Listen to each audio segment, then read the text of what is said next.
નમસ્કાર મિત્રો, home learning અંતર્ગત શિક્ષણ વિભાગ તરફથી એક સરસ મજાનો પ્રયાસ થઈ રહ્યો છે. આપ સર્વેનું એની અંદર સ્વાગત છે. તમારી બુક સાથે તમે રેડી જ હશો. મિત્રો ઝડપથી આપણે આપણી શરૂઆત કરી દઈએ. શરૂઆત કરીએ પહેલા તમને કેટલીક હું ઇન્સ્ટ્રક્શન આપું છું. સૌ પહેલા તો તમે તમારી ટેક્સ્ટબુક છે એ ટેક્સ્ટબુકને તમારી પાસે રાખવાની છે. સાથે સાથે તમારે એક નોટબુક લઈને પણ બેસવાનું છે. મિત્રો અહીંયા હું તમને કેટલીક વાત કરવાનો છું. તમારી પાસે અહીંયા બે દ્રશ્યો છે. આ બંને દ્રશ્યોને તમારે નિહાળવાના છે. નિહાળ્યા પછી એમાં શું થાય છે એ તમારે અવલોકન કરવાનું છે. મિત્રો બિલકુલ હું અહીંયા જોઈ રહ્યો છું કમેન્ટની અંદર કેટલાક વિદ્યાર્થીઓ લખી રહ્યા છે. ખૂબ સરસ રીતે લખાણ લખી રહ્યા છે. તો મિત્રો અહીંયા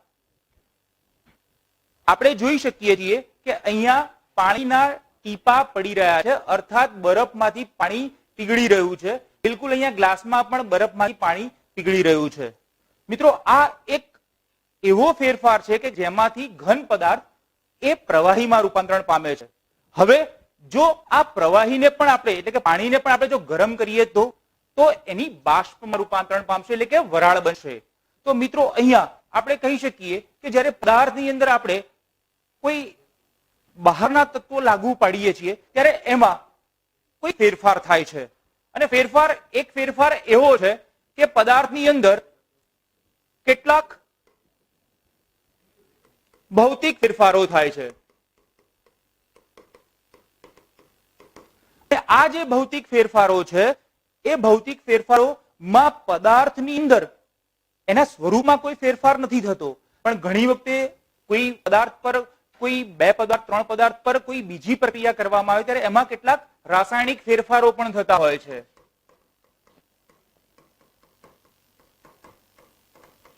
તો મિત્રો અહીંયા ભૌતિક ફેરફાર અને રાસાયણિક ફેરફારો બે પ્રકારના ફેરફારો છે. ભૌતિક ફેરફારની અંદર પદાર્થના સ્વરૂપમાં ફેરફાર થાય છે, જ્યારે રાસાયણિક ફેરફારની અંદર પદાર્થના બંધારણમાં પણ ફેરફાર થાય છે. તો મિત્રો આપણે અત્યારે હાલ ભૌતિક ફેરફાર તરફ ધ્યાન નહીં આપીએ, કારણ કે અગાઉ આપણે શીખી ગયા છીએ. હવે અત્યારે હાલ આપણે રાસાયણિક ફેરફારો ઉપર ધ્યાન આપીશું. તો ઝડપથી આપણે જોઈશું કે રાસાયણિક ફેરફારોને સમજવા માટે આપણે રાસાયણિક પ્રક્રિયાઓ દ્વારા એને સમજીએ છીએ અને રાસાયણિક પ્રક્રિયાઓને આપણે રાસાયણિક સમીકરણો વડે દર્શાવીએ છીએ. તો મિત્રો આપણા ટેક્સ્ટબુકની અંદર આપણા પાઠ્યપુસ્તકની અંદર રહેલું પહેલું પ્રકરણ રાસાયણિક પ્રક્રિયાઓ અને સમીકરણો, આપણે એના વિશે વાત કરીશું. ઝડપથી ટેક્સ્ટબુકનું આપણે પેજ ખોલીશું. તમને થતું હશે કે સાહેબ કેમ ટેક્સ્ટબુક ખોલાવવાનું કહે છે? વર્ગની અંદર તો અમને ટેક્સ્ટબુક ખોલવા નથી દેતા, પણ મિત્રો આપણે અત્યારે હાલ વર્ચ્યુઅલી જોડાયા છીએ. ત્યાં આપણે પ્રત્યક્ષ હતા. કઈ તમને ન સમજ પડી હોય તો અમે તરત ત્યાં સમજાવતા હતા. અહીંયા આપણે વર્ચ્યુઅલી જોડાયા છીએ. તમે ઘરે બેઠા છો, ફોનથી કે મોબાઈલ કે પછી લેપટોપથી ભણી રહ્યા છો, વર્ચ્યુઅલી જોડાયા છીએ. એટલે આપણા બંને વચ્ચે કોઈ લિંક તૂટે નહીં, એટલા માટે અમે તમને પાઠ્યપુસ્તક અહીંયા ખોલવાનું કહીએ છીએ. તો મિત્રો રાસાયણિક પ્રક્રિયાઓ અને સમીકરણો એને સમજવા માટે આપણે વિચાર કરી લઈએ કે આપણે રોજબરોજની જીવનની અંદર ઘણી બધી પ્રક્રિયાઓ આપણે જોઈએ છીએ. દાખલા તરીકે ઘણી વખતે આપણે એવું અનુભવીએ કે દૂધ સરસ મજાનું હોય અને ક્યાંક ગરમીની અંદર રાખ્યું હોય, ઉનાળાની ઋતુ હોય તો વધારે આવું થાય, દૂધ બગડી જાય છે. આપણે એને બીજા શબ્દોમાં કહીએ દૂધ ફાટી ગયું. તો દૂધ ફાટી જવાની ક્રિયા એ રાસાયણિક પ્રક્રિયા છે, જેની અંદર દૂધમાં જે લેક્ટોઝ છે એ લેક્ટોઝનું લેક્ટિક એસિડમાં રૂપાંતરણ થાય છે. આ ઉપરાંત લોખંડની વસ્તુ હોય તો એને કાટ લાગે છે.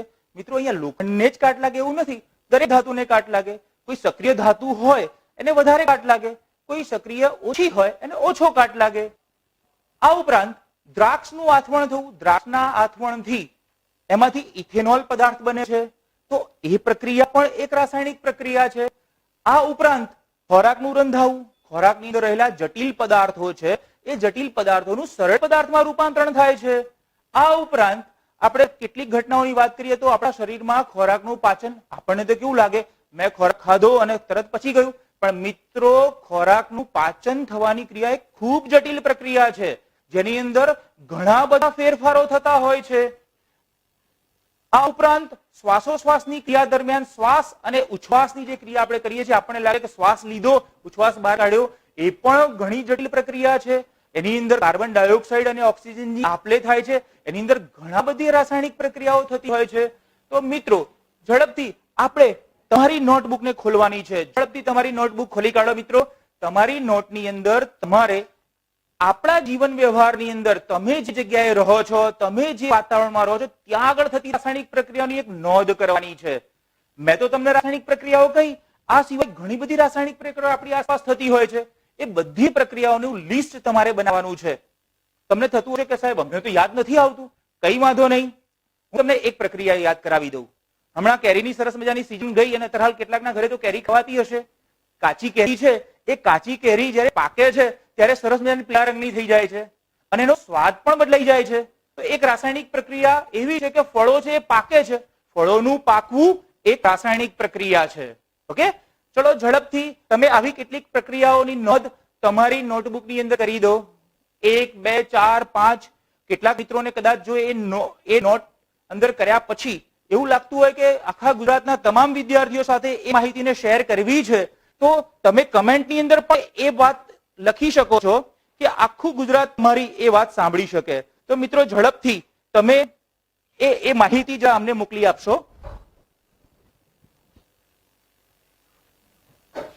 ઓકે, હવે લાગે છે કે ઘણા મિત્રો 1, 2, 4, 5 ઉદાહરણો અંદર લખી કાઢ્યા હશે. સારું, ત્યારે આગળ વધીએ. મિત્રો પાઠ્યપુસ્તક છે તમારું, એ પાઠ્યપુસ્તકને જરા તમે ખોલી દો. એ પાઠ્યપુસ્તકને ખોલશો એટલે તમને અંદર જોવા મળશે કે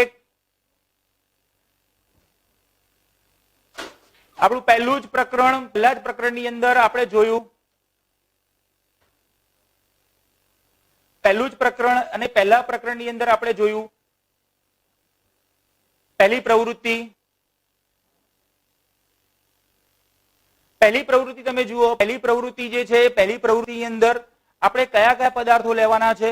તમારી નોટમાં ટાઇટલ લખી કાઢો કે પ્રવૃત્તિ નંબર 1. પહેલી પ્રવૃત્તિની અંદર આપણે કયા કયા પદાર્થો લઈશું. તો મિત્રો અહીંયા પહેલી પ્રવૃત્તિ માટે આપણે મેગ્નેશિયમની પટ્ટીને આપણે હવામાં સળગાવીશું અને થતી રાસાયણિક પ્રક્રિયાનું અવલોકન કરીશું. અહીંયા આપણે કેટલીક પ્રવૃત્તિ દ્વારા શિક્ષણ મેળવવાના છીએ. તો પ્રવૃત્તિ જ્યારે કરતા હોઈએ ત્યારે પ્રવૃત્તિ દરમિયાન વપરાતા પદાર્થોનું એક યાદી બનાવીશું. એ એટલા માટે બનાવીશું કે કેટલાક નામ આપણા માટે નવા હશે, ક્યાંક સાંભળ્યા હશે, તો ફરીથી આપણે એને રિકોલ કરવું છે, આપણે એ સમીકરણોમાં એનો ઉપયોગ કરવો છે. એટલે તમારે એ સમીકરણોની એક યાદી તમારી નોટમાં લખવાની છે.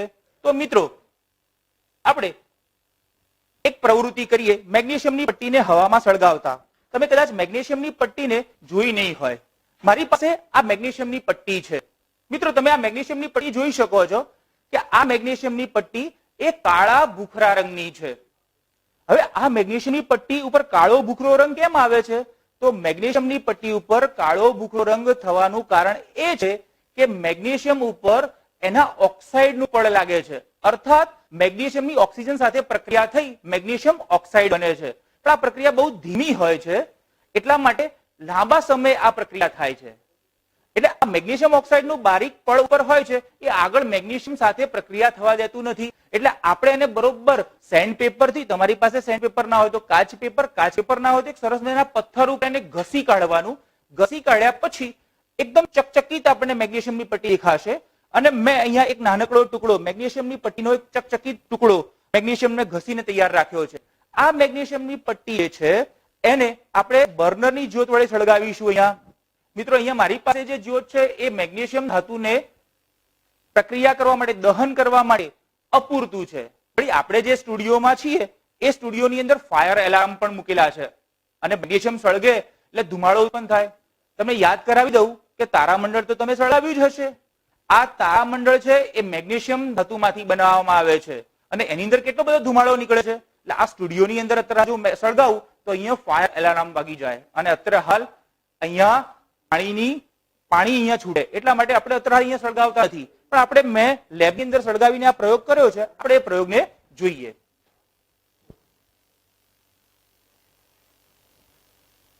મેગ્નેશિયમની પટ્ટી છે મિત્રો, કાળા ભૂખરા રંગની છે. આ મેગ્નેશિયમની પટ્ટીને આપણે હવે સળગાવીએ છીએ. તો મેગ્નેશિયમની પટ્ટીને લાંબો સમય સુધી આપણે જ્યોત અંદર ધરી રાખીએ છીએ ત્યારે એમાંથી એ ઓક્સિજનની હાજરીમાં એનું દહન થાય છે અને ઓક્સિજનની હાજરીમાં દહન થતા મેગ્નેશિયમની પટ્ટી કેટલી તેજસ્વી જ્યોતથી સળગે છે. એટલે અને સળગ્યા પછીના પદાર્થનું અવલોકન કરો તો મેગ્નેશિયમની પટ્ટી સળગ્યા પછી એમાંથી આપણે જોઈ શકીએ છીએ કે સફેદ રાખ જેવો પદાર્થ નીકળે છે. ઓકે, આ સફેદ રાખ જેવો પદાર્થ અહીંયા તમે જોઈ શકો છો. તો મેગ્નેશિયમની પટ્ટીનું હવામાં સળગાવીએ ત્યારે એમાંથી સફેદ રાખ જેવો જે પદાર્થ મળે છે એ છે મેગ્નેશિયમ ઓક્સાઇડ.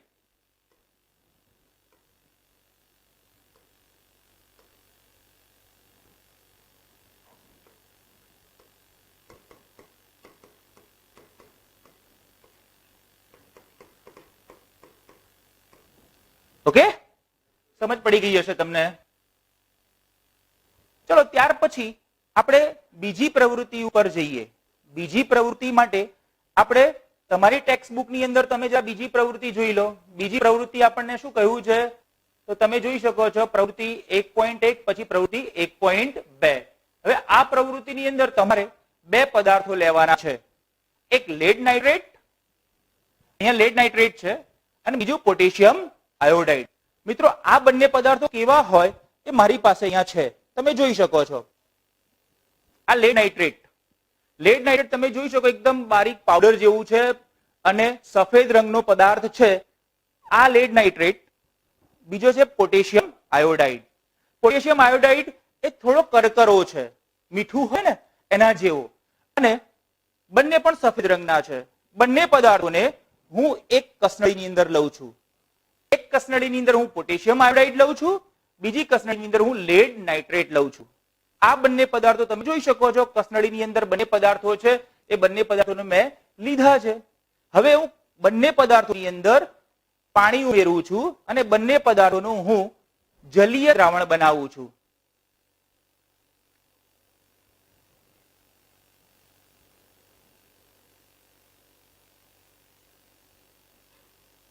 તમે જોઈ શકો છો કે બંને પદાર્થો, એમાં પહેલું મેં લેડ નાઇટ્રેટનું પાણીમાં દ્રાવણ બનાવ્યું છે. હજી આપણે એમાં થોડુંક પાણી ઉમેરીએ.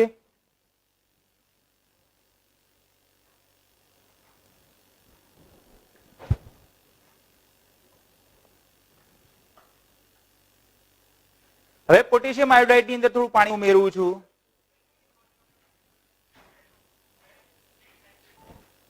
ઓકે, તમે જોઈ શકો છો સરસ રીતે પાણીમાં ડિઝોલ્વ થઈ ગયું, એટલે કે પાણીમાં એનું દ્રાવણ બની ગયું. હવે આ જે લેડ નાઇટ્રેટ છે એ લેડ નાઇટ્રેટ અને પોટેશિયમ આયોડાઇડ બંનેનું હું ભેગા કરું છું. બંને વચ્ચેની શું પ્રક્રિયા થાય છે એ આપણે જોઈએ. આપણે બંને લેડ નાઇટ્રેટ અને પોટેશિયમ આયોડાઇડ, મારા જમણા હાથમાં લેડ નાઇટ્રેટ છે, ડાબા હાથમાં પોટેશિયમ આયોડાઇડ છે. આપણે બંને પદાર્થોને ભેગા કરીએ. અરે સરસ મજાના પીળા રંગના અવક્ષેપ મળ્યા. અહીંયા સરસ મજાનું બંને ક્લિયર દ્રાવણ હતા, અહીંયા પીળા રંગનું દ્રાવણ થયું. ઓકે મિત્રો, હવે તમને કદાચ એ કલર ચેન્જ તો સરસ મજાનો દેખાયો હશે. તો અહીંયા આપણે આ જ વસ્તુને સારી રીતે સમજવા માટે આપણે ફરીથી એક વિડીયોના માધ્યમથી આપણે સારી રીતે સમજીએ. મિત્રો અહીંયા લેડ નાઇટ્રેટ અને પોટેશિયમ આયોડાઇડ છે. બંને પદાર્થોને હું પાણીમાં દ્રાવણ બનાવીશું. પાણીમાં દ્રાવણ બનાવી અને પછી બંનેને ભેગા કરીએ. પણ અહીંયા એક થોડીક અલગ રીતે બંનેને ભેગા કરીએ છીએ. પોટેશિયમ આયોડાઇડ અને લેડ નાઇટ્રેટ, એક કસનળીની અંદર હું પોટેશિયમ આયોડાઇડ લઉં છું. તમે અહીંયા જોઈ શકો છો એક કસનળીમાં પોટેશિયમ આયોડાઇડ અને બીજી કસનળીની અંદર હું લેડ નાઇટ્રેટ લઉં છું. બંનેનું વારાફરતી હું પાણીમાં દ્રાવણ બનાવું છું. ઓકે, ફરીથી આપણે હવે પોટેશિયમ આયોડાઇડ નું પણ પાણીમાં દ્રાવણ બનાવીએ. તમે જોઈ શકો છો કે બંને કસનળીઓ નું અવલોકન કરશો તો બંને કસનળી સ્પષ્ટ આપણને પ્રવાહી સ્વરૂપની દેખાય છે. એટલે એની અંદર કોઈ રંગ નથી, કોઈ અવક્ષેપિત પદાર્થ નથી. પછી એક પેટ્રી ડીશમાં અગાઉથી માધ્યમ તરીકે પાણી રાખી અને પછી બંનેને ધારથી સાચવી અને બંને ધાર તરફથી હું બંને પદાર્થોના દ્રાવણને અંદર ઉમેરું છું. તો પ્રસરણના ગુણધર્મના આધારે પાણીના અણુઓ પ્રસરણ પામી એકબીજા તરફ જશે અને જે જગ્યાએ પ્રસરણ પામશે અને બંને સંપર્કમાં આવશે તે જગ્યાએ અહીંયા આપણને પીળા રંગના અવક્ષેપ મળે છે. મિત્રો, લેડ નાઇટ્રેટ અને પોટેશિયમ આયોડાઇડ વચ્ચે પ્રક્રિયા કરવાથી આપણને પીળા રંગના જે અવક્ષેપ મળે છે તે લેડ આયોડાઇડના છે.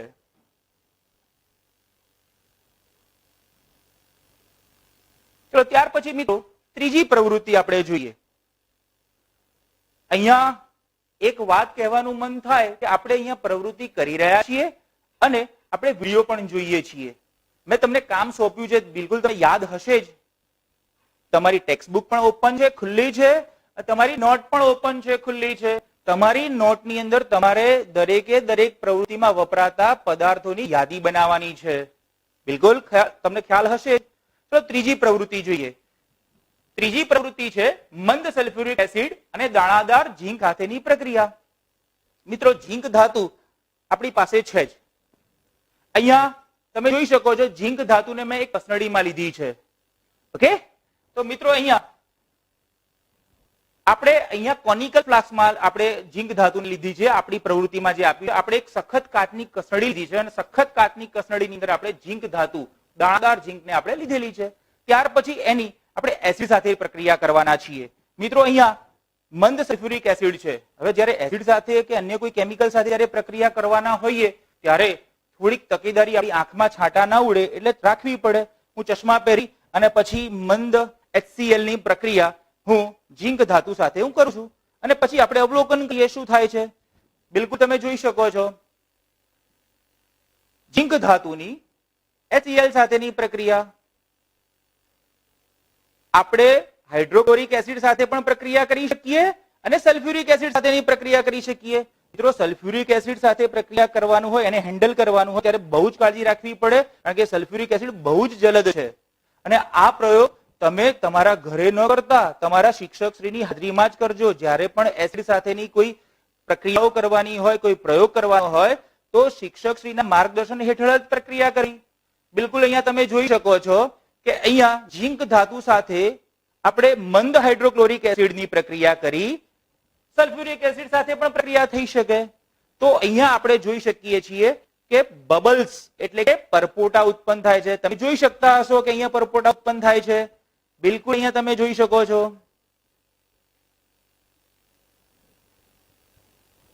દેખાય છે ને? તો એનો મતલબ એવો થયો કે ઝીંક ધાતુ અને સલ્ફ્યુરિક એસિડ અથવા તો હાઇડ્રોક્લોરિક એસિડ સાથે પ્રક્રિયા થાય તો એમાંથી વાયુ ઉત્પન્ન થાય છે અને આ વાયુ છે હાઇડ્રોજન વાયુ. તો બંને વચ્ચે રાસાયણિક પ્રક્રિયા થઈ અને હાઇડ્રોજન વાયુ ઉત્પન્ન થાય છે.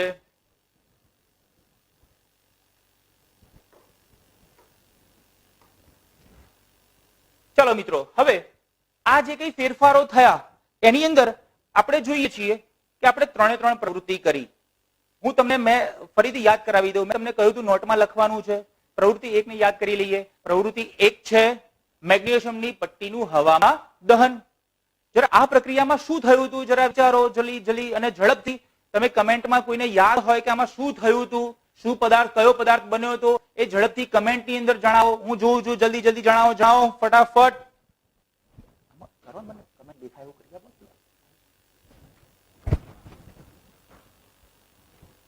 ઓકે, ચલો મિત્રો અહીંયા કેટલાક મિત્રો કહી રહ્યા છે. હા મિત્રો, અહીંયા કેટલાક મિત્રો કેટલીક બીજી કમેન્ટ કરે છે. મિત્રો અહીંયા આપણે એજ્યુકેશનને લગતી જ કમેન્ટ ખાસ કરીએ જોઈએ. આપણે પહેલી પ્રવૃત્તિ મેગ્નેશિયમની પટ્ટીનું હવામાં દહન કરીએ ત્યારે શું થાય છે એ જરા આપણે એના વિશે વાત કરી લઈએ.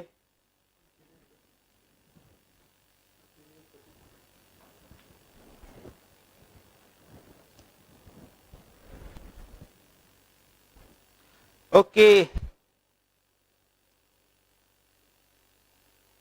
નેન્સી નો જવાબ સાચો છે. વાહ, સરસ.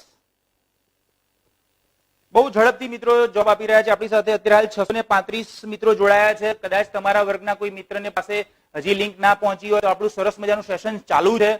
તમે આ વિડીયો એની સાથે શેર કરજો. ગુજરાત ઈ ક્લાસની જે યુટ્યુબ ચેનલ છે એને સબસ્ક્રાઇબ કરજો કારણ કે રોજે રોજ તમારા શિક્ષણના ધોરણ 9 અને 10 ના વિડીયોઝ આના ઉપર આવશે. એટલે મિત્રો ખાસ તમારા મિત્રોને આ શેર કરજો. તમારા કોઈ પ્રશ્નો હશે તો એ શિક્ષણ વિભાગ થકી અમારા સુધી પહોંચશે તો અમે બીજા સેશનની અંદર બીજો જે અમારું લેક્ચર હશે એની અંદર અમે કંઈક તમારું ખૂટતું હશે, તમને કંઈ નહીં સમજ પડી હોય એ વિગતો અમે સમાવેશ કરી શકીશું. મિત્રો અત્યારે હાલ સરકાર શ્રી દૂરદર્શનના માધ્યમથી અને અન્ય માધ્યમથી તમારા સુધી વિડીયોના લેક્ચર્સ પહોંચાડી રહી છે પણ તમારું ઇન્ટરેક્શન થતું નથી. તમને શું ન સમજ પડી એ અમારા સુધી કેવી રીતે પહોંચી શકે, એના માટેનો એક આ સરસ પ્રયાસ છે. તમારા જે સજેશન, તમારી જે કમેન્ટ છે એ અમારા સુધી પહોંચશે, એ વસ્તુ અમે બીજા દિવસે તમને પીરસી શકીશું. અને છેલ્લે તમને કોઈ નોટ્સ આપવાની હોય તો એ નોટ્સની અંદર બધા જ મુદ્દાઓનો સમાવેશ કરીશું. એટલે ખાસ તમારા જે કોઈ મિત્રો હોય એને લિંક શેર કરો અને અહીંયા જે કંઈ આપણે ભણાવીએ છીએ એ નોંધ એની કરતા રહો. ઓકે મિત્રો, અહીંયા મેગ્નેશિયમની પટ્ટીનું હવામાં આપણે દહન કરીએ છીએ ત્યારે એમાંથી મેગ્નેશિયમ ઓક્સાઇડ બને છે અને કાળા ભૂખરા રંગનો જે પદાર્થ હતો એમાંથી સફેદ રંગની રાખ બને છે. તો આપણે જોઈએ કે અહીંયા શું થાય છે, સફેદ રાખ બને છે એટલે કે એની અવસ્થા બદલાય છે. ત્યાર પછી બીજી પ્રવૃત્તિમાં આપણે જોયું લેડ, નાઇટ્રેટ અને પોટેશિયમ આયોડાઇડ સાથેની પ્રક્રિયા. તો આ પ્રક્રિયાની અંદર શું થયું હતું, બિલકુલ તમને યાદ છે કે એની અંદર રંગ બદલાયો હતો, યાદ છે ને? તો આ પ્રક્રિયામાં પદાર્થના રંગમાં પરિવર્તન જોવા મળે છે. કેટલાક મિત્રોએ નોંધ કરી છે અને નોંધમાં સ્પષ્ટ લખ્યું પણ છે કે અહીંયા લેડ આયોડાઇડના પીળા રંગના અવક્ષેપ મળે છે. ઓકે, ત્રીજી પ્રક્રિયા આપણે જોઈએ, ત્રીજી પ્રવૃત્તિ આપણે કરી હતી. બિલકુલ અહીંયા મારી પાસે જ હજી પ્રક્રિયા ચાલુ છે મિત્રો. તો અહીંયા તમે જોઈ શકો ઝીંક ધાતુની મેં મંદ હાઇડ્રોક્લોરિક એસિડ વાપર્યો છે, એની સાથે પ્રક્રિયા કરીએ ત્યારે કેટલા બધા પ્રમાણમાં હાઇડ્રોજન વાયુ ઉત્પન્ન થઈ રહ્યો છે. જો હું અહીંયા વિમોચન નળી રાખું કે કાચની ટ્યુબ રાખીને એને હું બંધ કરી દઉં તો હાઇડ્રોજન વાયુનું પ્રમાણ ઘણું બધું મળશે મને, અને સળગાવું તો સળગશે પણ ખરો, પણ હાઇડ્રોજન વાયુ બહુ જોખમી છે એટલે એને બહુ કાળજીપૂર્વક હેન્ડલ કરવો પડે. આપણે અત્યારે દહનની પ્રક્રિયા અહીંયા કરતા નથી, આપણે ઉત્પન્ન થતો વાયુનું જ અવલોકન કરીએ છીએ. ઓકે, તો હવે આ પ્રક્રિયા દરમિયાન શું થયું હતું, તો આ પ્રક્રિયા દરમિયાન વાયુ ઉત્પન્ન થયો ને વાયુ છે હાઇડ્રોજન વાયુ. ઓકે, પણ હવે એમાં એક પરિવર્તન થાય છે. એ પરિવર્તન વિશે તમને નહીં ખ્યાલ આવી શકે કારણ કે એ અનુભવવાનું પરિવર્તન છે. આ કસનળીને હું જો હાથ લગાવું તો મને બહુ ગરમ લાગે છે, અર્થાત આ પ્રક્રિયા દરમિયાન ઉષ્મા ઉત્પન્ન થાય છે. મિત્રો, આ પ્રક્રિયામાં ઉષ્મા ઉત્પન્ન થઈ, પણ કેટલીક પ્રક્રિયાઓ એવી છે કે જેમાં ઉષ્મા શોષાતી હોય એ વખતે ઠંડી કસનળી બની જાય. તો આ પ્રક્રિયામાં ઉષ્મા ઉત્પન્ન થાય છે. એનો મતલબ એવો થાય કે ત્રીજી પ્રવૃત્તિથી આપણે એવું શીખ્યા કે રાસાયણિક પ્રક્રિયા થાય ત્યારે કોઈ વાયુ ઉત્પન્ન થાય અથવા તો એના તાપમાનમાં ફેરફાર થાય. ઓકે, તો એનો મતલબ, એનો અર્થ એમ કે કોઈ રાસાયણિક પ્રક્રિયા થઈ હોય તો એ વખતે કાં તો એની અવસ્થા બદલાય, કાં તો એના રંગમાં પરિવર્તન થાય, કાં તો કોઈ વાયુ ઉત્પન્ન થાય, અથવા તો પ્રક્રિયા દરમિયાન એના તાપમાનમાં કોઈ ફેરફાર થાય. સમજી ગયા હશો તમે? ઓકે મિત્રો, તો હવે જો આ પ્રકારે કોઈ ફેરફાર થયો હોય તો પછી આપણે એ રાસાયણિક સમીકરણ કેવી રીતે લખી શકીએ? તો આપણે પહેલી જ પ્રક્રિયા યાદ કરી લઈએ. અહીંયા મેં એક રાસાયણિક સમીકરણ લખ્યું છે. મેગ્નેશિયમની પટ્ટીનું ઓક્સિજનની હાજરીમાં દહન કરતા મેગ્નેશિયમ ઓક્સાઇડ મળે છે. આ રાસાયણિક પ્રક્રિયા છે. એનું વર્ણન હું આ રીતે કરું. મેગ્નેશિયમની પટ્ટીને હવામાં શબ્દ હોય તો એનો મતલબ થયો ઓક્સિજનની હાજરીમાં. તો મેગ્નેશિયમની પટ્ટીનું ઓક્સિજનની હાજરીમાં દહન કરીએ ત્યારે મેગ્નેશિયમ ઓક્સાઇડ મળે છે. હવે આ વર્ણન જો મારે વારંવાર કરવાનું હોય, વારંવાર લખવાનું હોય તો કેટલું લાંબુ અને કંટાળાજનક બને. તો પછી આવું લાંબુ લખાણ ન લખતા આપણે એને થોડું સ્પષ્ટ અલગ સ્વરૂપની અંદર આપણે સરળીકરણ કરીને લખીએ. તો મિત્રો, અહીંયા આપણે આ સમીકરણને હું આમ લખું છું. મેગ્નેશિયમ ની ઓક્સિજન સાથે પ્રક્રિયા, તો એમાંથી મેગ્નેશિયમ ઓક્સાઇડ.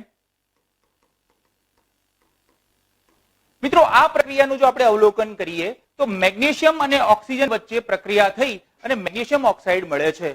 તો અહીંયા જે બે પદાર્થો વચ્ચે પ્રક્રિયા થાય છે એ બંને પદાર્થોને આપણે પ્રક્રિયકો કહીએ છીએ. અહીંયા હું બે પદાર્થો વાપરું છું, પણ મિત્રો બે કરતા વધારે પદાર્થો પણ હોઈ શકે, પણ આપણી પ્રક્રિયામાં માત્ર બે પદાર્થો છે એટલે આપણે કહ્યું કે જે બે પદાર્થો વચ્ચે અહીંયા પ્રક્રિયા થઈ એ બંને પદાર્થોને આપણે પ્રક્રિયકો કહીએ છીએ. અને જે બે પદાર્થો વચ્ચે પ્રક્રિયા થયા પછી જે બને છે એને આપણે નિપજો તરીકે ઓળખીએ છીએ. તો અહીંયા આપણી પાસે મેગ્નેશિયમ ઓક્સાઇડ એ શું છે? નિપજ છે. ઓકે, પ્રક્રિયકો હંમેશા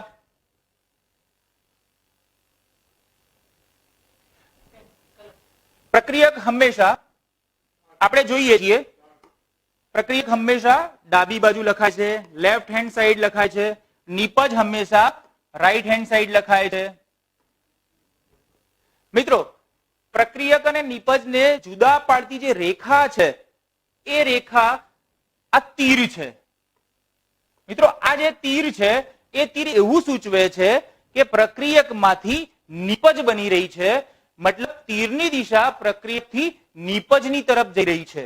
ઓકે, તો અહીંયા પ્રક્રિયકો ડાબી બાજુ, નિપજો જમણી બાજુ લખીએ છીએ. ઓકે, હવે તમારે નીચેની કેટલીક પ્રક્રિયાઓ આપી છે. આ નીચેની કેટલીક પ્રક્રિયાઓ છે, પ્રક્રિયાઓમાં પ્રક્રિયકો અને નિપજો તમારે શોધવાના છે.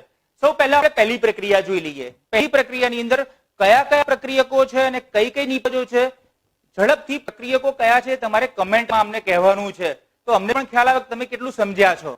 ઝડપથી તમે કમેન્ટની અંદર લખીને અમને જણાવો કે કયો પ્રક્રિયક છે.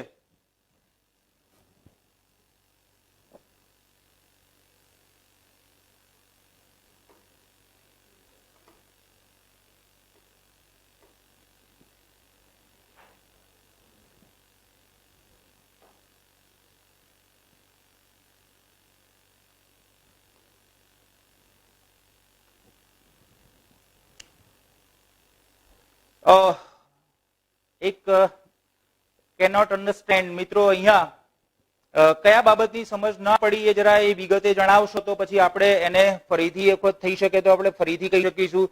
અહીંયા સરસ જવાબ મળી રહ્યો છે. બિલકુલ સાચી વાત છે. વિષ્ણુ પટેલનો જવાબ છે, જયનો જવાબ છે, રાજનો જવાબ છે. સાચી વાત છે. અહીંયા કેટલાક બંને ભેગા લખી રહ્યા છે કે જેની અંદર પ્રક્રિયક અને નિપજ બંને કહી રહ્યા છે. અહીંયા હાઇડ્રોજન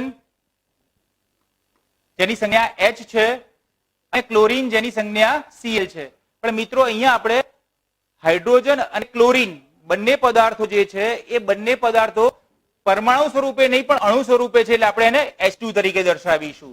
ઓકે, અને હાઇડ્રોજન ક્લોરાઇડ એટલે એ નિપજ છે જેને આપણે HCl વડે દર્શાવીશું. તો મિત્રો, હવે બીજી કેટલીક પ્રક્રિયાઓ છે, પ્રક્રિયાઓ તમારે તમારી નોટની અંદર લખવાની છે. એના પ્રક્રિયક અને નિપજ વિશે તમારે જણાવવાનું છે. ઝડપથી તમારી નોટની અંદર આ પ્રક્રિયાઓ લખી લો.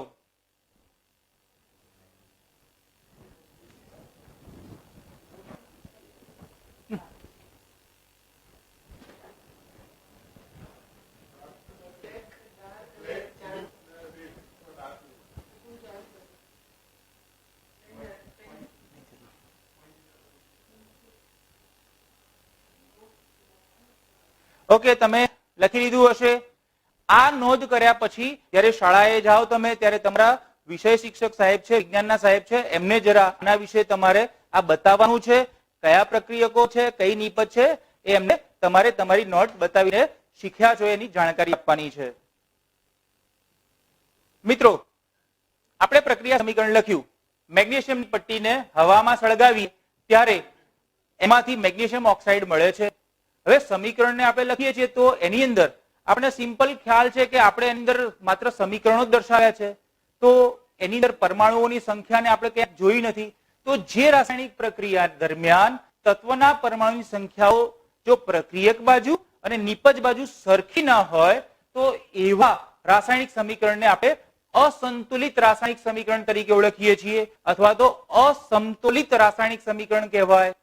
અર્થાત એમાં પ્રક્રિયક બાજુ જેટલા પણ પરમાણુઓ હોય, નિપજ બાજુ જેટલા પણ પરમાણુ હોય એ સરખા હોતા નથી.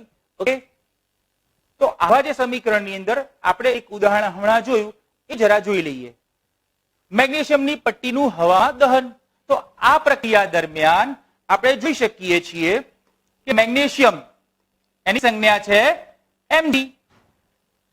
તમે 9મા ધોરણમાં શીખ્યા છો દરેક પરમાણુની સંજ્ઞા. તો મેગ્નેશિયમની તમે ઓક્સિજન સાથે પ્રક્રિયા કરો, ઓક્સિજન વાયુ છે, અને આ જે દહનની પ્રક્રિયા છે એમાંથી મળશે મેગ્નેશિયમ ઓક્સાઇડ.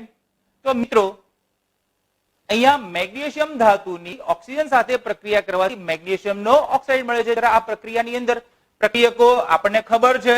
પ્રક્રિયકો કયા કયા છે? તો પ્રક્રિયકો અહીંયા મેગ્નેશિયમ અને ઓક્સિજન છે. મેગ્નેશિયમનો ઓક્સાઇડ એ નિપજ છે. તો અહીંયા ઓક્સિજનના બે પરમાણુઓ પ્રક્રિયક બાજુ છે, જ્યારે નિપજની બાજુ ઓક્સિજનનો કેટલા પરમાણુ છે? એક પરમાણુ છે. એનો મતલબ એમ થયો કે ઓક્સિજન પ્રક્રિયક બાજુ અને નિપજ બાજુ સરખા નથી. અર્થાત આપણું આ સમીકરણ છે એ સંતુલિત નથી. ઓકે, તો હવે આવું જો સંતુલિત સમીકરણ ના હોય એ પણ આપણા માટે અગત્યનું છે. એ શું કરે છે? તો આ સમીકરણની અંદર એની માળખાકીય સ્થિતિ શું હશે એનો ખ્યાલ આપે છે. આવું જે સમીકરણ છે એવા સમીકરણને આપણે માળખાકીય અથવા તો કંકાલ સમીકરણ કહીએ છીએ. એ પણ આપણને ક્યાંક ને ક્યાંક ઉપયોગી થઈ રહે છે.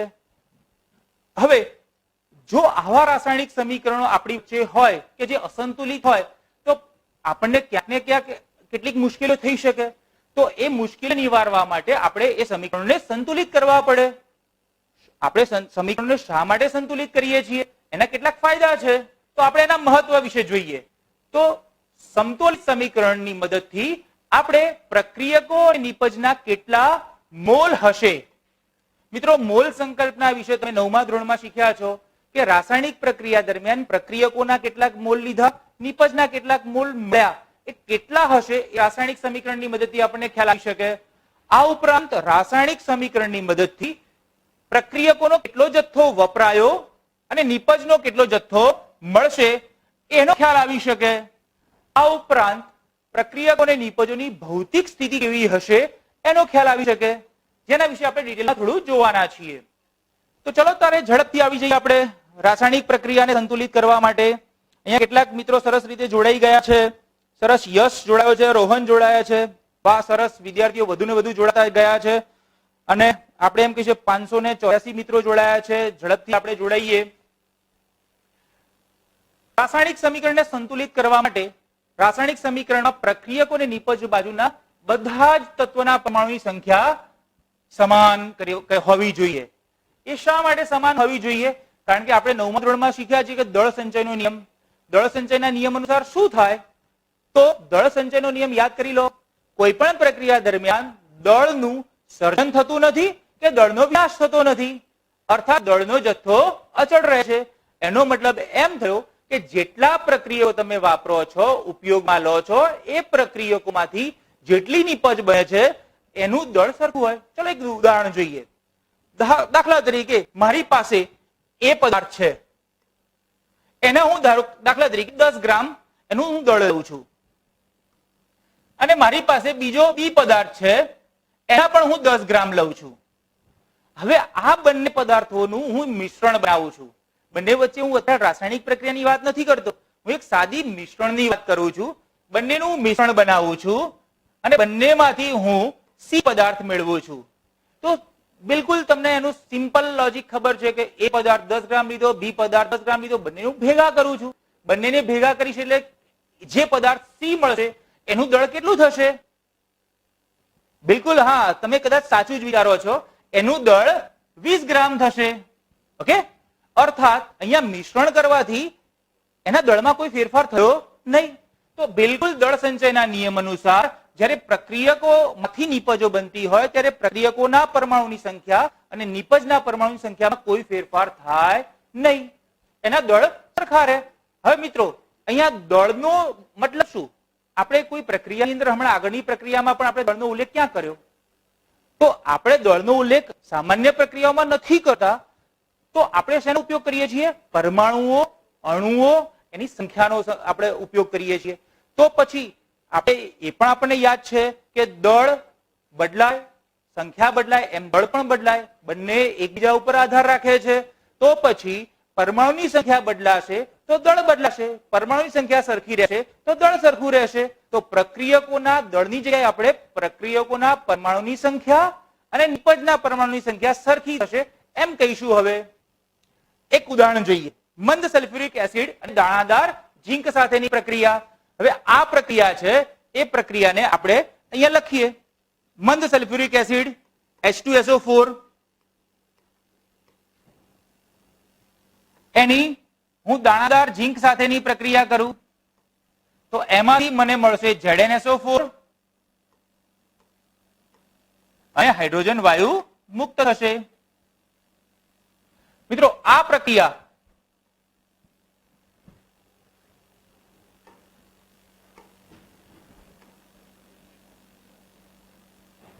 ચલો મિત્રો આ પ્રક્રિયા ઉપર આપણે જરા ધ્યાન કેન્દ્રિત કરીએ. હવે આ પ્રક્રિયાને આપણે સંતુલનમાં લાવી છે. હવે આ પ્રક્રિયાને સંતુલનમાં લાવવા માટે આપણે શું કરીશું? તો પ્રક્રિયક બાજુ અને નિપજ બાજુ બંને બાજુ હું પરમાણુની સંખ્યા હું ગણી કાઢીશ. ઓકે, તો અહીંયા સૌપ્રથમ જે વધુ પરમાણુ છે એનાથી શરૂઆત કરીએ તો ઓક્સિજનના અહીંયા 4 પરમાણુઓ છે. આ બાજુ પણ જોઈએ નિપજ બાજુ તો ઓક્સિજનના 4 પરમાણુઓ છે, અર્થાત ઓક્સિજન સંતુલન સ્થિતિમાં છે. અહીંયા સલ્ફરનો 1 પરમાણુ છે. નિપજની બાજુ જોઈએ તો અહીંયા સલ્ફરનો 1 પરમાણુ છે, મતલબ સલ્ફરનો પરમાણુ અહીંયા સંતુલન સ્થિતિમાં છે. હાઇડ્રોજનના 2 પરમાણુઓ છે. અહીંયા હાઇડ્રોજનના 2 પરમાણુ છે, મતલબ અહીંયા હાઇડ્રોજન સંતુલિત સ્થિતિમાં છે. ઝિંકની વાત છેલ્લે કરીએ તો ઝિંક 1 પ્રક્રિયક બાજુ, નિપજ બાજુ પણ 1, અર્થાત આપણું સમીકરણ તો સંતુલિત અવસ્થામાં છે. જેટલા પ્રક્રિયકો બાજુ પરમાણુઓ છે એટલા જ નિપજ બાજુ છે, મતલબ આપણું આ સમીકરણ તો સંતુલિત જ છે. ચલો આ સમીકરણ સંતુલિત છે. બધા સમીકરણ કઈ આવા ન હોય તો આપણે એક બીજું સમીકરણ જોઈએ કે એ પ્રક્રિયા વિશે સમજીએ. આપણે જોઈએ છીએ કે આયર્ન એટલે કે લોખંડની પાણીની વરાળ સાથેની પ્રક્રિયા. મિત્રો લોખંડની પાણીની વરાળ સાથેની પ્રક્રિયાનું સમીકરણ કંઈક આવું જ થશે. Fe plus H2O gives Fe3O4 plus H2. અહીંયા જે તીર છે એને આપણે બોલચાલની ભાષામાં gives કહીએ છીએ, અથવા તો જો ગુજરાતીમાં કેવું હોય તો મળે છે, આપે છે એમ પણ કહી શકાય. આયર્ન એટલે કે લોખંડ એની સંજ્ઞા Fe છે, એનું રાસાયણિક નામ ફેરસ છે. પણ આપણે ફેરસ શબ્દ કેટલાક નામોમાં વાપરીએ છીએ, પરંતુ લોખંડની પાણીની વરાળ, અહીંયા ફરી પાછો એક શબ્દ આવ્યો પાણીની વરાળ.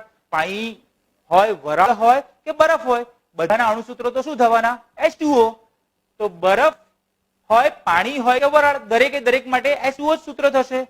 તો લોખંડની પાણીની વરાળ સાથે પ્રક્રિયા કરવાથી Fe3O4 અને H2 મળે છે. ઓકે, ચલો હવે આ પ્રક્રિયા તમારી ટેક્સ્ટબુકમાં તમે જોશો તો જુદા જુદા 7 સોપાનોમાં વહેંચેલી છે. હવે આ જે જુદા જુદા 7 સોપાનો છે એ 7 સોપાનો આ પ્રક્રિયા માટે છે. કદાચ તમે કોઈ બીજી પ્રક્રિયા માટે વાત કરતા હોય તો 7 સોપાનોની સંખ્યા 7 જ થાય એવું નથી. અને સોપાનોની માયાજાળમાં ગભરાતા નહીં, બહુ જ સરળ છે સોપાનો, ખાલી આપણે તબક્કાવાર સમજવાના છીએ. ઓકે, ચલો પ્રથમ સોપાન જોઈએ. પ્રથમ સોપાનની અંદર આપણને સિમ્પલ જ એવું કહે છે કે આપણે જે કઈ રાસાયણિક સમીકરણ છે એ રાસાયણિક સમીકરણને આપણે એની ફરતે બોક્સ બનાવવાનું છે. તો આપણું રાસાયણિક સમીકરણ છે Fe plus H2O gives Fe3O4 plus H2. આપણે અહીંયા બીજું કશું જ નથી કરવાનું, આપણે એની ફરતે એક બોક્સ બનાવવાનું છે. આ બોક્સ બનાવવા પાછળનું મિત્રો કારણ એ છે કે આ બોક્સ કરી નાખ્યું, લક્ષ્મણ રેખા બાંધી દીધી. આ બોક્સની ફરતે આપણે એની બહાર જે કંઈ કરવું એ કરી શકીએ, પણ બોક્સની અંદર કોઈ પણ પ્રકારનો ફેરફાર આપણે કરી શકતા નથી. એટલા માટે આપણે બોક્સ બનાવ્યું છે. હવે મિત્રો એવું થાય કે સાહેબ અમારે હમણાં જે આપણે ઝિંકની સલ્ફ્યુરિક એસિડ સાથેની પ્રક્રિયામાં જોયું, પરમાણુની સંખ્યા ગણતા હતા, પણ કંઈક ગુણાકાર કરવા માટે આપણે જો બોક્સની અંદર ગુણીએ તો શું થાય? એક ઉદાહરણ જોઈએ. H2O દાખલા તરીકે પ્રક્રિયક બાજુ કે નિપજ બાજુ H2O નો અણુ છે અને ઓક્સિજનના 1 પરમાણુની જગ્યાએ 2 પરમાણુની જરૂર પડી અને તમે ગુણાકારમાં અહીંયા 2 ઓક્સિજન જો અંદર આ બોક્સ છે અને બોક્સની અંદર જો 2 કરી નાખો તો એ H2O નો અણુ નહીં રહે, એ H2O2 નો અણુ થઈ જશે. અને H2O2 એટલે હાઇડ્રોજન પેરોક્સાઇડ, એ પાણી નથી. એટલા માટે આપણે બોક્સની અંદર કંઈ જ નહીં કરી શકીએ, એટલે આપણી આ પ્રક્રિયા ત્યાં આગળ ખોટી થાય. ઓકે, એટલે આપણે બોક્સ છે એ બોક્સની અંદર આપણે કંઈ જ નથી કરવાનું. બોક્સની બહાર તમારે જે સહગુણક ગુણો હોય ગુણી શકો. ઓકે, તો સૌ પ્રથમ તો આપણે બોક્સ બનાવી કાઢ્યું. બીજું સોપાન જોઈએ. અહીંયા પ્રક્રિયકો અને નિપજોની જે યાદી હોય એ યાદી આપણે બનાવીશું. ઓકે, તો સૌ પહેલા આપણું આ રાસાયણિક સમીકરણ છે એમાં હાજર તત્વો કેટલા? તો Fe, બીજું છે હાઇડ્રોજન અને ત્રીજું ઓક્સિજન. ઓકે, પ્રક્રિયક બાજુ, પ્રક્રિયકોની બાજુ Fe ના પરમાણુની સંખ્યા ગણીએ તો 1, હાઇડ્રોજન પરમાણુ સંખ્યા ગણીએ તો 2 અને ઓક્સિજન પરમાણુ સંખ્યા ગણીએ તો 1 છે. નિપજની બાજુ લખીએ આપણે Fe ના 3 પરમાણુઓ, હાઇડ્રોજનના 2 પરમાણુ અને ઓક્સિજનના 4 પરમાણુ છે. બસ આપણે આ કોઠો યાદ કરવાનો છે અને કોઠાને અનુરૂપ જ આપણે આગળ વધવાનું છે. ઓકે, ચલો હવે આપણે એના આગળના સોપાન તરફ જઈએ. તો આગળનું સોપાન આપણા માટે અગત્યનું એવું છે કે આપણે જે બોક્સ બનાવી કાઢ્યા, પરમાણુની સંખ્યા લખી કાઢી અને હવે આપણે એમાં શું ફેરફાર થાય છે એ જોવાનો છે. ઓકે, તો સૌ પહેલા ત્રીજું સોપાન આપણા માટે બહુ જ ઇમ્પોર્ટન્ટ છે. ત્રીજા સોપાનની આપણે શું કરીએ છીએ, જે વધુ સંખ્યા જેમાં હોય એવા અણુને પકડીએ છીએ. જે વધુ પરમાણુઓ ધરાવતું અણુ હોય ત્યાંથી. તો અહીંયા આપણું વધુ પરમાણુઓ ધરાવતો આપણો અણુ છે Fe3O4 અને એમાં કયો પરમાણુ વધારે છે? ઓક્સિજન. તો ઓક્સિજન થી શરૂઆત કરીએ. ચલો ઝડપથી ઓક્સિજનના પરમાણુ શરૂઆતમાં કેટલા છે? 1. નીપજ બાજુ કેટલા ઓક્સિજનના પરમાણુ છે? 4. હવે આને સંતુલનમાં લાવવું છે. બંનેને બેલેન્સ ક્યારે કરીશું? કે જ્યારે 1 અને 4 ને સરખા કરીશું. તો અહીંયા હું 1 ને 4 વડે ગુણીશ તો મને 4 પરિણામ મળશે. તો અહીંયા પણ હું 4 વડે ગુણું તો મને 4 ને 1 વડે ગુણું તો મને 4 મળશે. તો અહીંયા આપણે એમ કહી શકીએ કે જો તમારે ઓક્સિજન સંતુલનમાં લાવવા હોય તો પ્રક્રિયકો બાજુ 4 વડે ગુણાકાર કરવો પડે. તો આપણી આ પ્રક્રિયા છે Fe plus H2O gives Fe3O4 plus H2. એમાં જે પ્રક્રિયકો બાજુ જ્યાં ઓક્સિજન હોય ત્યાં 4 વડે ગુણવાના. તો આપણું બોક્સ છે, બોક્સમાં આપણે છેડછાડ નથી કરી શકતા. તો અહીંયા હું 4 વડે ગુણું છું. તો મિત્રો હવે જો હું અહીંયા 4 વડે ગુણું તો શું થાય છે? તો હાઇડ્રોજન બદલી ગયા. તો અહીંયા તમે જોઈ શકો છો હાઇડ્રોજન 4 દુ ને 8 થયા. ઓક્સિજન તો 4 એકા 4 અને આ બાજુ 4. ઓક્સિજન સરખા થયા તો હાઇડ્રોજન બદલી ગયા. આવું થઈ શકે નહીં. તો ઝડપથી આપણે ચોથા સોપાનની અંદર પહેલા આપણે હાઇડ્રોજનને સંતુલિત કરીએ, પછી આગળ વધીએ. તો હાઇડ્રોજનનું સંતુલન કરવા માટે આપણે હાઇડ્રોજનના પરમાણુની સંખ્યા ગણી કાઢીએ. આપણી પાસે ગયા વખતનું સમીકરણ, આગળના સોપાનનું સમીકરણ છે જ. ચલો અહીંયા હાઇડ્રોજનના પરમાણુ શરૂઆતમાં કેટલા છે? 8. નિપજની બાજુ કેટલા છે? 2. બિલકુલ સંતુલનનો તને ખ્યાલ આવી ગયો કે નિપજ બાજુ હું 4 વડે ગુણીશ તો 4 દુ 8 થશે. તો અહીંયા 2 ગુણ્યા 4 કરીશ તો 8 થશે. આ તો 8 ને 1 વડે ગુણીએ એટલે 8 જ રહેશે. તો બિલકુલ આ સમીકરણ આપણી પાસે છે Fe plus 4H2O gives Fe3O4 plus H2. એની આગળ હું કેટલા વડે ગુણ્યા? મેં અહીંયા મેં 4 વડે ગુણ્યા એટલે હું અહીંયા 4 કરીશ. એટલે 4 દુ 8, 4 દુ 8. બિલકુલ સિમ્પલ, ખ્યાલ આવી જ ગયો હશે તમને. તો હવે શું બાકી રહ્યું? ઓક્સિજન સંતુલનમાં આવી ગયા, હાઇડ્રોજન સંતુલનમાં આવી ગયા. તો હવે તો Fe આયન. તો પાંચમા સોપાનની અંદર આપણું સમીકરણ લખ્યું હતું એ આવી ગયું. અહીંયા પાંચમા સ્ટેપની અંદર આપણે Fe ને સંતુલિત કરીએ. સેમ મેથડ, સેમ પદ્ધતિ, કોઈ જ ચેન્જ નથી. સોપાનો બહુ જ ઈઝી છે. આયનની પરમાણુ સંખ્યાઓ ગણી કાઢીએ. પ્રક્રિયકોમાં આયનનો 1 પરમાણુ, નિપજની બાજુ 3 પરમાણુ છે. ગુણાકાર સાદો, 3 એકા 3 અને 3 વડે હું ગુણું. આને તો 1 વડે ગુણવાના છે, આપણે 1 વડે ગુણતા નથી, 3 જ લખી કાઢીએ. મતલબ આપણું સમીકરણ જે છે એ Fe ને 3 વડે ગુણો 4H2O gives Fe3O4 plus 4H2. Simple ખ્યાલ આવી ગયો. તો મિત્રો અહીંયા આપણું આ જે સમીકરણ છે એ પરમાણુની સંખ્યાના આધારે સંતુલનમાં આવી ગયું. તો હવે આ જે સમીકરણ છે એ સમીકરણને તમે જોઈ શકો છો સંતુલન સ્થિતિમાં છે. તો આપણું છઠ્ઠું સોપાન છે એમાં કંઈ જ નથી કરવાનું, ખાલી એક વખત ખરાઈ કરવાની છે કે અહીંયા પરમાણુ સંખ્યા કેટલી છે એ ખરાઈ કરીશું. ખરાઈ કરવાની આ જે પદ્ધતિ, આપણે જે પદ્ધતિથી આપણે પરમાણુને બેલેન્સ કર્યા, બધા રાસાયણિક સમીકરણ સંતુલિત કર્યા, એને હીટ એન્ડ ટ્રાયલ વિધિ કહેવામાં આવે છે. આપણે બીજા શબ્દોમાં ટ્રાયલ એન્ડ એરર કહીએ છીએ. ઓકે, ટ્રાયલ એન્ડ એરર, એક બાજુ ગુણ્યા બીજી બાજુ ગુણ્યા. આપણે જોયું હતું ને હાઇડ્રોજનના પરમાણુ સંખ્યામાં ફેરફાર થઈ ગયો. તો આ પદ્ધતિને હીટ એન્ડ ટ્રાયલ કહેવામાં આવે છે. ઓકે મિત્રો, તમને આમાંથી ઘણું સમજાયું હશે. ઓકે, હજી આની અંદર આગળ ઘણું વધી શકાય એમ છે, પણ સમયની પણ મર્યાદા છે. આપણે પાસે તમે ગણિત શીખ્યા, વિજ્ઞાન શીખ્યા અને પછી એનો અભ્યાસ પણ કરવાના છો, એટલે સમયની મર્યાદાને ધ્યાનમાં રાખી આપણે અત્યારે હાલ અહીંયા ઉભા રહી જઈએ છીએ. પણ હું તમને એક કામ સોંપું છું. મિત્રો, કામ બહુ સરળ છે. તમને મેં પ્રક્રિયકોને નિપજોની સંખ્યાની વાત કરી. હવે હું તમને એક કામ એવું સોંપું છું કે તમારે હોમવર્કની અંદર આ જે રાસાયણિક સમીકરણો આપ્યા છે એ રાસાયણિક સમીકરણોને તમારે નોટમાં ઉતારી લેવાના છે અને ઉતાર્યા પછી આને બેલેન્સ કરવાનો પ્રયત્ન કરવાનો છે, એટલે કે સંતુલનમાં લાવવાનો પ્રયત્ન કરવાનો છે. મિત્રો, હું આવતીકાલે તમને એક રાસાયણિક સમીકરણ આ સોપાનો વગર પણ કેવી રીતે કરી શકાય એ શીખવાડીશ, પણ એ પહેલા તમે એક વખત ટ્રાય કરો. ઓકે, તમે પ્રયત્ન કરશો. કંઈ પણ કન્ફ્યુઝન હોય તો કમેન્ટમાં લખજો. અમે આવતીકાલે થોડો સુધારો કરીને કરીશું. ઓકે, નમસ્તે, જય હિન્દ.